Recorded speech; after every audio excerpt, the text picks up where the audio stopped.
Hello दोस्तों, आप लोग कैसे हैं। उम्मीद करती हूँ कि आप लोग बहुत ही अच्छे होंगे और आप लोगों की दुआ और आशीर्वाद से मैं भी बहुत अच्छी हूँ। आप लोग इस चैनल को सपोर्ट कर रहे हैं, उसके लिए बहुत बहुत शुक्रिया। आप लोग के सपोर्ट के लिए बहुत बहुत शुक्रिया मैं कर रही हूँ, क्योंकि आप लोग बहुत ज़्यादा सपोर्ट कर रहे हैं। क्योंकि किसी को सपोर्ट करना बहुत बड़ी चीज़ है, हमारे लिए बहुत बड़ी चीज़ है। मैं कभी मौका मिला तो आप लोगों के लिए आगे चैनल अगर ज़्यादा ग्रो होता है तो ज़रूर आप लोगों को पार्टी देने की कोशिश करूँगी।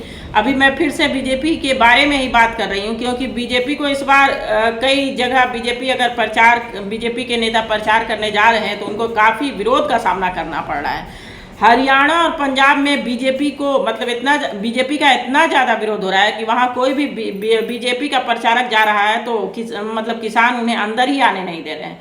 क्योंकि किसानों का साफ कहना है कि जिस तरह हम लोगों को दिल्ली जाने से रोकी है सरकार, वैसे ही हमारे गांव में उनकी नो एंट्री है। दिल्ली जाने से दिल्ली जाने से किसानों को कैसे रोका गया। किसान भी चाहते हैं कि अगर हम लोगों की एंट्री दिल्ली में नहीं हो पाई तो किसानों के गांव में भी बीजेपी नेताओं की एंट्री नहीं होगी। और भगवा दल के किसानों से तीखे सवाल पूछ रहे हैं किसान। जो भगवा दल के किसान हैं उनसे तीखे सवाल किसान पूछ रहे हैं, क्योंकि किसानों पर किस तरह का जुल्म हुआ ये ना आपसे छुपा है, ना हमसे छुपा है, ना किसी पूरे हिंदुस्तान के किसी से भी नहीं छुपा है कि उनके पर किस तरह जुल्म किया गया है। सिर्फ वो अपनी बात रखने गए थे। जिस तरह एक परिवार में अपना बच्चा जो अपने माँ बाप से अपनी बात रखने के लिए किसी से पूछेगा नहीं, किसी से कहेगा नहीं, वो अपनी बात रखने का राइट रखता है। वो अब क्या करना या नहीं करना ये माँ बाप पे निर्भर करता है, लेकिन वो अपनी राय रख सकता है, वो अपनी बात रख सकता है, वो अपने डिमांड रख सकता है। करना या नहीं करना ये आप पर डिपेंड करता है कि आप उसको समझाइएगा कि ये काम नहीं कर सकते हैं, ये लॉस है, यहाँ ये दिक्कत है, ये प्रॉब्लम है। लेकिन आप उसको कहिए कि नहीं तुम हमसे कहो ही नहीं, ये तो बहुत बड़ी ज्यादती होगी। उसी तरह किसानों के साथ ज्यादती हुई है और महिला खिलाड़ियों के साथ भी सरकार ने ज्यादती की है। किस तरह महिला खिलाड़ियों को रोड पे घसीटा गया, किस तरह से उनका विरोध किया गया, किस तरह से उनको बहुत ज़्यादा उनको टॉर्चर किया गया। उस विधायक पर सरकार ने कोई एक्शन नहीं लिया। यहाँ तक कि पीएम मोदी ने आकर इस पर कोई बोला तक नहीं कि हाँ ये गलत हो रहा है, इस पर एक्शन होगा। इसलिए कई जगह बीजेपी को इसी वजह से कई जगह बीजेपी के प्रचार जो भी प्रचार करने जा रहे हैं उनको काफ़ी विरोध का सामना करना पड़ रहा है। और नेहा सिंह राठौर जो है वो लगातार इस पे पीएम मोदी पर वार कर रही हैं और वो अपने गायकी के माध्यम से वार कर रही हैं। उनका वीडियो काफ़ी वायरल हो रहा है।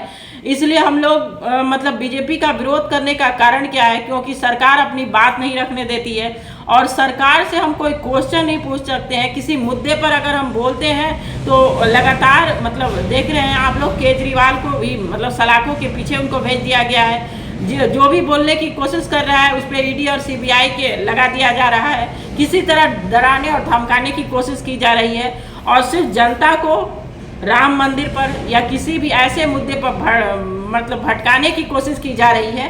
इसलिए हम लोगों को भटकना नहीं है और किसान सख्त विरोध कर रहे हैं और बहुत सारे लोग हैं जो बीजेपी का सामने से खुलकर आकर विरोध कर रहे हैं। हो सकता है उनके पर भी सीबीआई और ईडी का छापा रेड पड़ सकती है कि आपने खाना आप खा रहे हैं तो कहाँ से खा रहे हैं, किस खेत से खा रहे हैं, उस खेत में कैसी खाद पड़ी है, इसमें भी जांच बैठ सकती है। सरकार चाहे कुछ भी कर सकती है, क्योंकि सरकार पे क्वेश्चन पूछने का सवाल हम लोगों का नहीं है।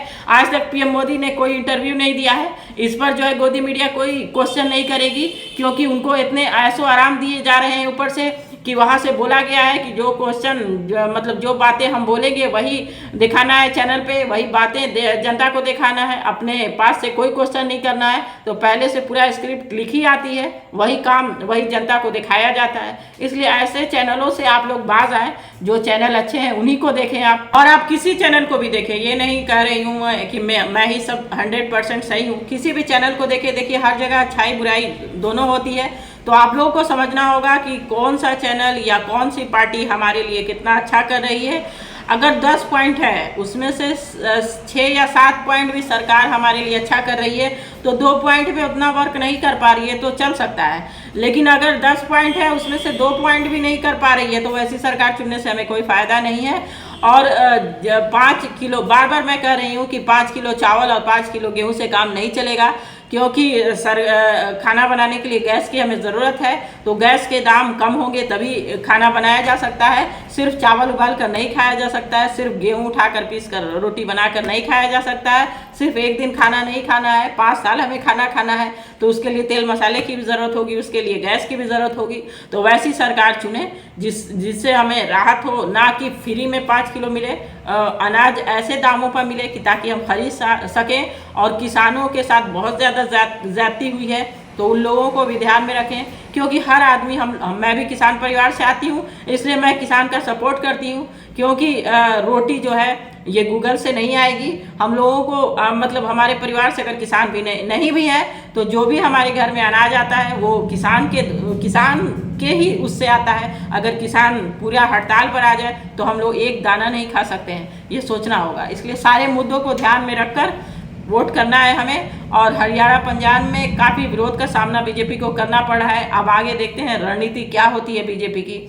चुनाव प्रचार लगातार हो रहा है, सभी पार्टियां अपना पूरा मतलब 100% दे रही हैं, लेकिन जनता को सोचना होगा कि अगर धूप में हम खड़े हैं तो किस पार्टी के साथ खड़े हैं, क्या सुनने के लिए खड़े हैं, ना कि ऐसे भीड़ इकट्ठा करने के लिए खड़े हैं। तो ये सब दिखावे का काम हम लोगों को बंद करना होगा।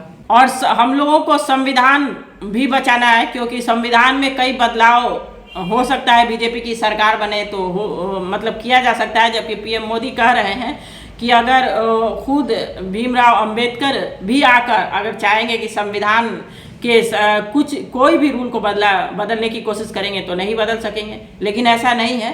सरकार चाहे तो हो सकता है, और बहुत कुछ बदला है, बहुत कुछ बदलाव किया गया है। क्योंकि इस बार एक निर्मला सीतारमण जो है, उनके पति ने दावा किया है कि अगर इस बार बीजेपी की सरकार बन जाएगी तो जो है अब आगे चुनाव नहीं होंगे। ये उनका दावा है, मेरा दावा नहीं है। अब आप लोग मेरे पर नहीं कमेंट कर लीजिएगा कि आपने दावा किया, पूरा पीएम मोदी तक खबर भेज दीजिएगा तो मेरे यहाँ भी ईडी या सीबीआई आ जाएगी, बड़ा प्रॉब्लम हो जाएगा। इसलिए मैंने नहीं दावा किया है, मतलब उनके जो पति है निर्मला सीतारमण के, उनके पति ने ये दावा किया है कि अगर इस बार बीजेपी की सरकार बनती है तो आगे चुनाव नहीं होंगे। तो इसलिए आप लोग इस बात को भी ध्यान रखें। सारे बिंदुओं को मैं आप लोगों के सामने रखती हूँ, क्योंकि बहुत सारी चीज़ है जो आदमी के पास टाइम नहीं है। और कोई भी चैनल दिखा रहा है तो मैं ये देखती हूँ, क्योंकि मैं लगातार देख रही हूँ कि बहुत सारे चैनल जो है वो इतना अपना पेमेंट के चलते लॉन्ग वीडियो बना दे रहे हैं कि आदमी का मन नहीं होता, क्योंकि टाइम बहुत कम है। टाइम का बहुत ज़्यादा इंपॉर्टेंट है आदमी की ज़िंदगी में, और इतना वर्क है, दिन भर का रूटीन है कि आदमी बड़ा वीडियो देखने में बहुत सोचता है, और कितना भी स्पीड उसका बढ़ाइए लगता है कि वीडियो का मुख्य पॉइंट जल्दी दिखता नहीं है। इसलिए मैं कोशिश करती हूँ कि अपने वीडियो में आप लोगों को जितना जल्दी हो सके खाली पॉइंट ही दिखाऊँ, क्योंकि वो चीज़ फालतू देखने के लिए तो बहुत सारा चैनल पड़ा है।